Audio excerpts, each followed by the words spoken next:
Have you ever been ghosted? Boo. I don't mean that kind of ghosting. I mean, the really popular trendy ghosting that's happening now all across the country. It's the latest fad where you just don't give a crap enough about another human being to let them know why you just have gone away. I was ghosted many years ago, and it was so long ago that it didn't even have a term like ghosting. We just kind of called it, I guess, the disappearing act, where people just disappear into thin air. Most people don't know why, but I knew why. It was a very tiny, insignificant little thing, and I actually even discussed it with the person who did it. And they were like, no, that's perfectly fine. Really, it's okay. And then I didn't hear from them. And the next time I tried to call them, nothing, dead air. Okay. And the weird part was that they actually still live with their family, and their family didn't pick up. And it was a landline. So I was wondering, is ghosting contagious? You know? And so I went on about my merry life, for quite a while, but always worried about what happened to that person because it went on for so long. I was worried, that they had bitten it, you know, or was under a house somewhere lying dead. It was not a good feeling because I would call intermittently, like for years on end, just trying to see if they were alive, to see if they were okay. And they never, ever responded until one day on social media, when social media, all of a sudden I started getting little tidbits of stuff, and I'm like, hey, wait a second, is that you? Really? It was. It was them. They had come back very covertly, which still didn't actually, make me think there was a red light bulb above my head. Because I was trusting and I was happy to know that they were actually alive. And so I started responding and talking with them. And the reason why they came back was because they were ill. They were not well, and they didn't have anybody at that time. This was maybe 5 years ago. And I was happy, not thinking about what went on, had any indications except, the fact that they were never really dealing with a full deck. I'll be honest with you. I always knew they were a little immature, a little goofy.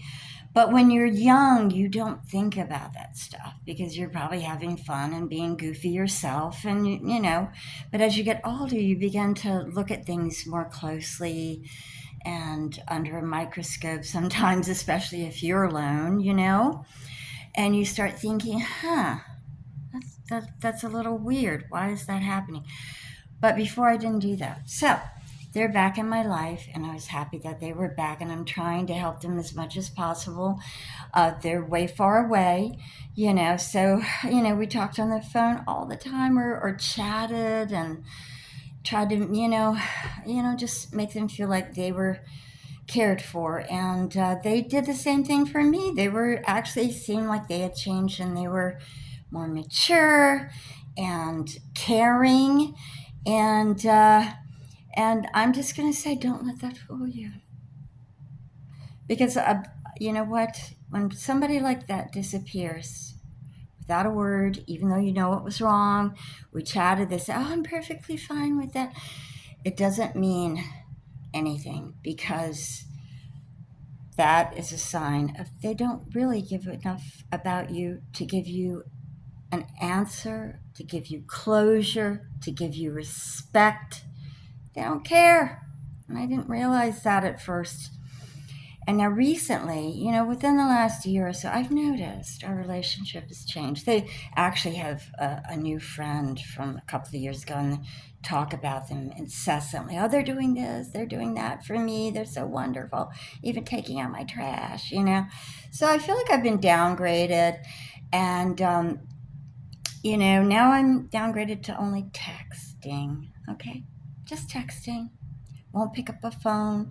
And I have needed some support recently, and I asked them to give me a call. And they're like, oh, I've got to go to this Halloween party. I'm so busy.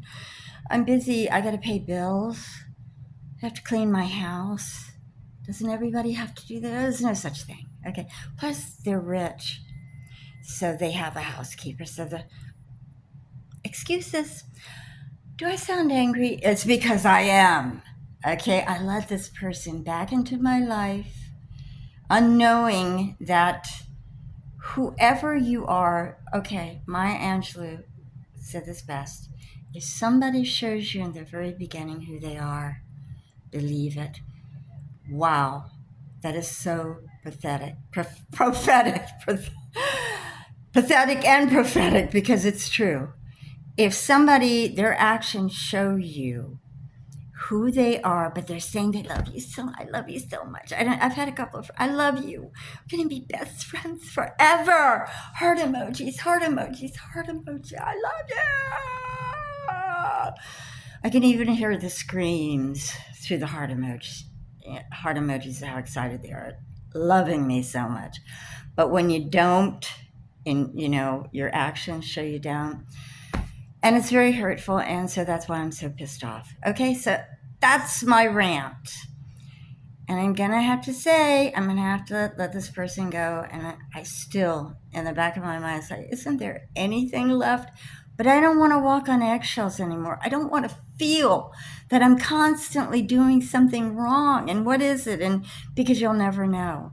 Because with a narcissist and a person who doesn't have respect enough to say goodbye and why they're saying goodbye, even though I knew, and they come back and they're nice and then they start doing it again, will never be a better person. They're just not going to.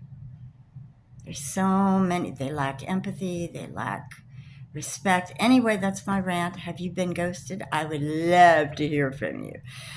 I'm going to go outside now. There's a few moments left of the sun. I'm going to try to breathe deeply and feel better if I can. Let me know. Love to hear from you.